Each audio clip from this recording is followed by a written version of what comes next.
16 Ford Edge with a new take on how we steer. The tire technology that changes the donut into a ball. And your email about flashing lights and high-speed frights. It's time to check the tech. We see cars differently. Nice. We love them on the road and under the hood, but also check the tech. And are known for telling it like it is. Ugly is included at no extra cost. The good, the bad, the bottom line. This is CNET on Cars. Welcome to CNET on Cars, a show all about high-tech cars and modern driving. I'm Brian Cooley. Well, we've got a 16 Ford Edge in this week with some interesting new innovations on this model year, including a kind of steering tech I've never actually seen in a production car before in terms of feel and ratio. Add to that we now get a hands-on look at Sync 3, which is still pretty fresh, and it's time to get back out in the Edge again, this time in a 16 Sport with the bigger EcoBoost engine, as we check the tech.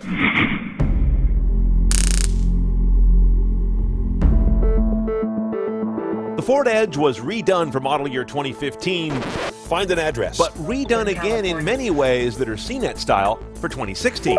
When ready. Pow, that's what I'm talking about. That's quick. It's got a novel new active steering approach like no other. We have Sync 3 now in the dash. We didn't have that last time we saw this car. The 2.7-liter EcoBoost twin-turbo V6 we also didn't have last time. And all the sports are all-wheel drive. We got a lot to digest. Now, the Edge is not just another car in Ford's lineup. You've got to get this one right because this is such a red-hot sector in the U.S. car market. Mid-size crossover SUVs. You got to get the styling right. That's up to you to decide. The cabin technology we'll look at. The powertrain's got to be potent but efficient. And you got to have something more to set you aside. We'll see if this new steering technology they've got goes that direction. The main thing going on in the cabin is we have Sync 3. I've shown you this in the lab before from Ford's Silicon Valley office, but to have it actually in the vehicle and see how crisp and fast it works, I mean, they're fast. This is Hyundai Kia fast, and they've been my benchmark in the past for how quickly a touchscreen can respond. I'm also pleased to find out that while it is still an automotive nav system and not a freeform search, it responds to voice nav really well. CBS. Please say a line number, or say none of those. 4. When ready, press the voice button and... Going to work. Transmission's a garden variety 6-speed automatic. Nothing to write home about here, and as we're going to see on the road, it behaves like an automatic. It's classic. Not horrible, not notable. Now, once we get on the road, we're going to get a handle on a whole new steering system. Inside this wheel, behind the airbag, is an adaptive steering system that changes ratio as you drive, not just assist of force as you drive. Not many cars do that, and none do it up here in the wheel. 2 cabin options. You've got to get on top of the electronics, which we'll check out when we price this thing. That panoramic roof is great. It's really big, and it's worth the $1,600. The other one I wish we had would be in here. Instead of having this hole in the console, you can get a safe put in there, like a real steel safe. I don't know what I would do with it, but I just want it. All-wheel drive is your standard drivetrain layout on any Edge Sport, and it always goes out through a 6-speed automatic, no other choice. And they all have the 2.7-liter V6 turbo, not the hoary old 3.5-liter V6. You're going to get 315 horse and 350 lovely pound-feet of torque.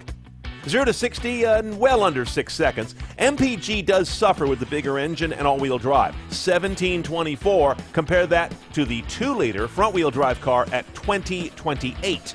Noticeable difference. Right off the bat, before I'm even doing any driving, I noticed the difference with this active steering. Just backing out and turning out of a parking spot is like effortless and doesn't require all that sawing back and forth at the wheel. Once you are underway at low speed, you really do notice kind of almost a subconscious amazement at how few turns it takes to drive. It's kind of fun. For Ford, the big win on this steering system was not just conquering variable ratio, but doing so in a unit that is really compact, affordable enough to keep a Ford priced like a Ford, and can virtually bolt onto any Ford with minor mods. Car companies love innovations that spread across the line without a lot of custom R&D. At higher speeds, it largely goes away, at least to my perception, and just becomes a well-weighted steering system.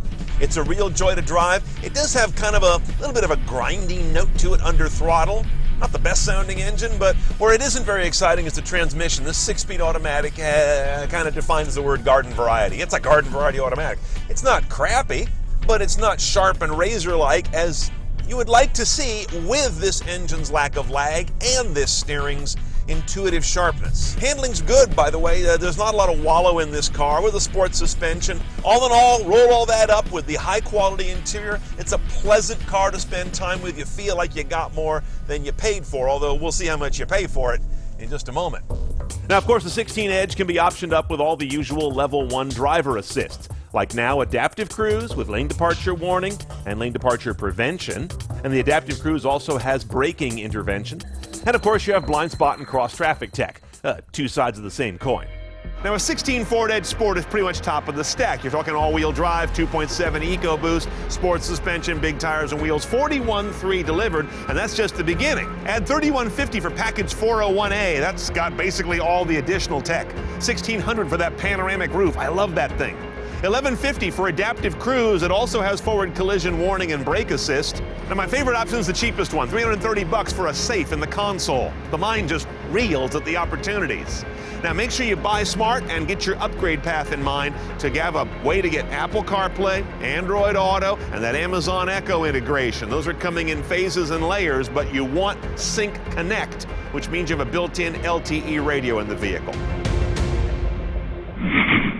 A couple of cabin tech notes if you're looking at a 16 Ford Edge. Now, as you may have noticed, our vehicle did not have support for Apple CarPlay or Google's Android Auto. It's a little too early a production model. By spring of 16, the Edges should all be shipping with that support. And if you do buy one previous to that, it'll be a software update to grant that ability into your car. So you should be covered, Ford tells me. By late 2016, Ford will also be rolling out an update to have Amazon Echo integration, so you can send commands to your home from your car through Echo in the cloud and vice versa. Here's a tip though, if you're buying a Ford Edge and you want to have that ability both directions later, make sure you get one that has Ford Sync Connect, which denotes a built-in data modem in the car. When we come back, we're going to take a look at an amazing idea, turning the tire from a donut into a ball. Why that's brilliant and kind of lofty, when CNET on Cars returns.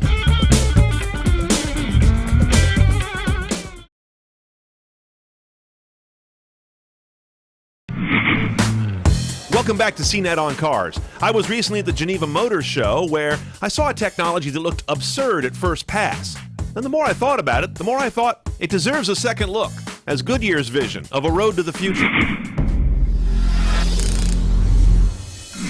Now, normally at a big international car show, the most audacious concepts are concept cars. Here at Geneva in 2016, the most audacious concept was a concept tire. That's what this is.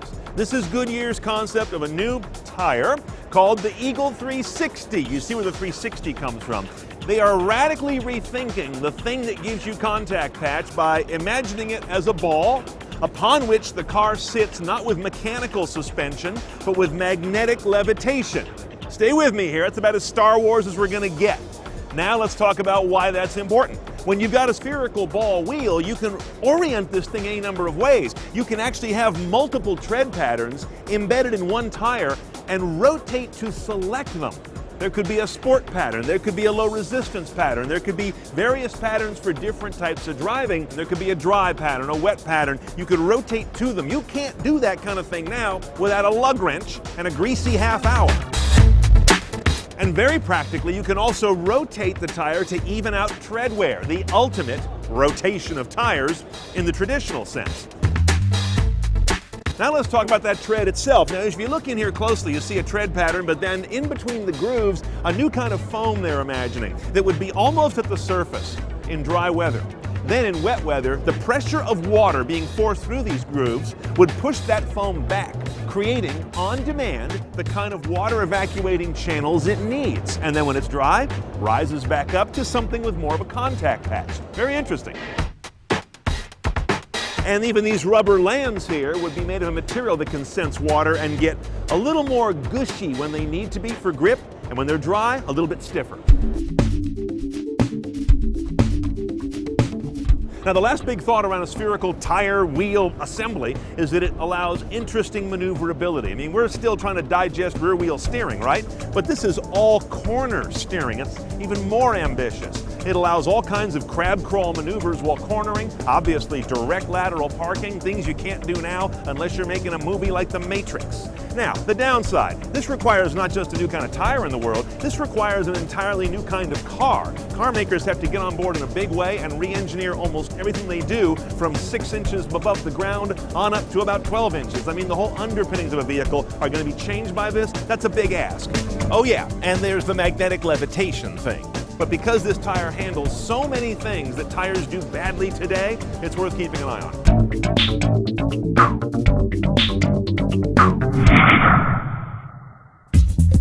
Welcome back to CNET on Cars, coming to you from our home at the Mount Tam Motor Club, just north of the Golden Gate Bridge. I'm Brian Cooley. Here's the part of the show where I normally take a few of your emails. This time I'm going to take a slew of your emails. We've been getting so many good ones lately.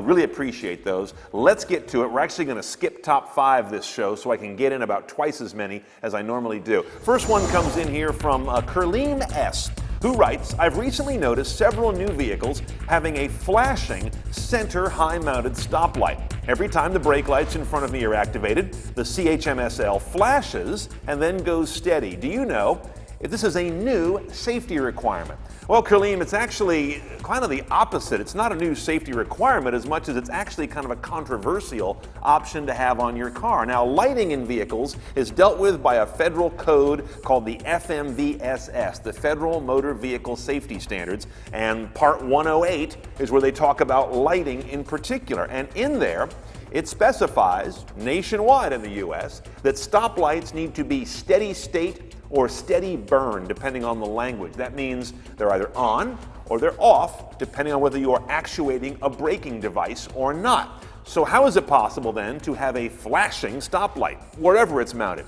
Here's what's going on. There's a middle ground between flash and pulse. Some of what you're seeing are probably aftermarket technologies added to cars, often by dealers, by the way, that will take that stoplight and go from bright to brighter as it flashes, not necessarily on or off. I think that's what you're seeing, at least if it's legal, by my reading of federal regulations, that's what it's doing. Pulsing, not literally flashing. Okay, next email comes in from Derek G, writing in from Orange County, and he says, hey Cooley and crew, just thought I'd chime in on a comment from episode 85, our last episode, about how the Prius does its best MPG in the city. He says, even though the EPA does say that's true, it's a myth. He says, we've had our Prius for about 5 years, and we've always gotten at least 5 mpg more around highway and freeway driving, more than is rated on the EPA sticker. A good point, Derek. Now, the Prius is interesting because I think very smartly by Toyota, this is a car that under-promises and over-delivers for many owners who I talk to. You aren't the only one, and in fact, in our real-world testing, we've had pre-I in over the years, they absolutely seem to deliver at or better EPA-rated MPG. You know, ballparking it, not doing a long-term scientific analysis. Here's the thing, though. Hybrids in general do prefer city when you're trying to get efficiencies over a combustion engine alone, because where the combustion engine falls down is in stop and go. They're just not good at that because they can't get to their RPM sweet spot times their vehicle load sweet spot and hang there. Stop and go is the opposite of that. That's where the electric motor is so great at handling all that stop and go in a way that doesn't waste a lot of fuel and spew a lot of additional emissions. All that said, you can understand why I do go back to the EPA numbers whenever I have to compare, because that's apples to apples as opposed to taking EPA versus owner experience versus some mishmash of the two. Okay, next email comes in from Craig D. He asks, what could be the rationale for what he sees as most Asian automakers continuing to use foot-actuated parking brakes? You know, the old ratchet pedal down on the side of the car there, instead of electronic parking brakes. He says, I recently test drove a Q50, an Infiniti Q50, and was kind of surprised that a car that cost that much still had an old-fashioned pedal brake. This is interesting. Now, electronic parking brakes we've seen in a fair number of cars, frequently in German cars, as you've probably noticed. It's just an electric switch you push or pull to turn the parking brakes on. Here's where I think is going on with some of the car makers' reaction to that. It does add some cost and complexity versus the plain old pedal and cable parking brake. Pedals, of course, for the most part, never fail. I mean, in the old days, you might have had some rust and corrosion that might lock them on. I doubt that ever happens anymore. They're dead simple and probably super cheap at this point to integrate, and you don't use them that often. They're not a high-touch component in the car. That said, however, notice that when an automaker has automatic hill hold, they do have electromechanical braking, where the car senses an incline, puts the brakes on, holds you there until you depress the gas, and then it releases you to drive again. That's basically electronic parking brake, but without putting it into a switch to actually be a parking brake. Same tech, different implementation. So I'm always kind of puzzled why some cars have hill hold and not EPB. But I think the bottom line is pedal-mounted brakes are still real simple. They always work, and I don't think a lot of consumers complain about them.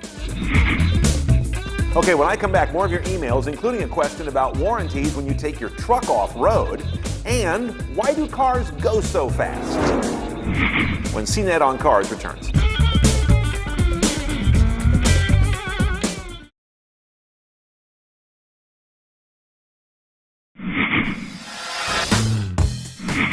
Okay, back to CNET on Cars. More of your emails this week, more than ever, because you got so many great ones coming my way. This one coming in from JC. He says, you recently talked about the possibility of your warranty being voided on your car by taking your vehicle to the track, even if it's advertised or shown by the manufacturer as being a track car. How about trucks and SUVs, he asks, when they're advertised as being off-road capable? He points out that he's got a 13 F-150 4x4 off-road package. Will it void my warranty, he asks, if I take it off-roading to one of our nice mountain trails here in Utah? JC, good question. It's a little different than tracking your car. Now, here's how it works. We scanned a variety of the top manufacturers' warranties on their pickups and found that for the most part, going off-road is not a carve-out, as you can imagine. I mean, especially when you've got a 4x4 package on a truck. What are you going to do? Take it to the mall all the time? So they get it. These are off-road vehicles. However, when that goes from being off-roading to abuse, there is a change in their demeanor. You can't just go off-road and say, hey, whatever happens off-road is okay. It's not a total playground. If you go high-side that thing on a bunch of rocks, yeah, they're going to say, okay, that's going too far. Notice that if off-roading includes competition, that becomes competition. And it's no longer off-roading, so it becomes not okay under the warranty. Okay, next email comes in from Nicholas H. He's writing in from Germany. He says, since the US and almost every other country in the world have speed limits, why are cars produced capable of going way over those allowed speed limits? Is the sweet spot in terms of gear settings and fuel economy exactly the posted speed limit on the road? Or is the car industry trying to get all set for selling cars in countries where there are no speed limits? He's having a hard time figuring out why cars can do 200 when the speed limit's probably below 70. Interesting question. Bottom line here, Nicholas, as you probably know, selling cars that can do amazing speeds in triple digits is not about them ever doing it. It's about the fact that they could do it, and what that says about the image of owning or buying a car like that. That's nothing new. It's always been that way. We've always had cars that are reaching for performance that is not relevant to public roads. It's selling sizzle and not steak. In terms of this idea of how fast should a car go relative to real-world speed limits, that's an interesting one. I mean, here in the U.S., the fastest posted speed limit I know of is 85 on some highways in Texas. What's a reasonable cushion? 20 more? So you'd have some additional performance for safety and evasive maneuvers if something occurs on the road that requires you to accelerate away from it. But beyond that, how do we justify a car that can do 120, 130, 140, 150? Well, folks that have very high performance cars would say, because I track it and I want to take it out and really use all of its ability. But that's a tiny population, a small amount of the time. A lot of this is about selling the potential, selling the image of a car that can do something far beyond what you likely will ever do with it. Okay, our last email in this mega segment this episode comes in from Sibo M, who says, Dear Brian Cooley, and he spells it in Google Plus format. I guess you're one of my Google Plus followers. Don't have a lot of those. Glad you're there. Could you please explain to me or make a short video on what causes the fart sounds that my dual clutch transmission makes while shifting? No, I can't. I've never heard of that. I'd get your car checked out pretty quick. Thanks for being here for this episode. Hope you enjoyed it. Keep those emails coming. As you can see, we get a torrent of them, and I try and get as many as I can into the show. But if I don't reply directly to you, know that I did read your email. We just have a lot of them to get through and integrate into CNET on cars. And of course, make sure you look for us wherever you like to stream video or on just about every platform. Let the world know where you found us and that you like us. We could always use the help. I'll see you next time we check the tech.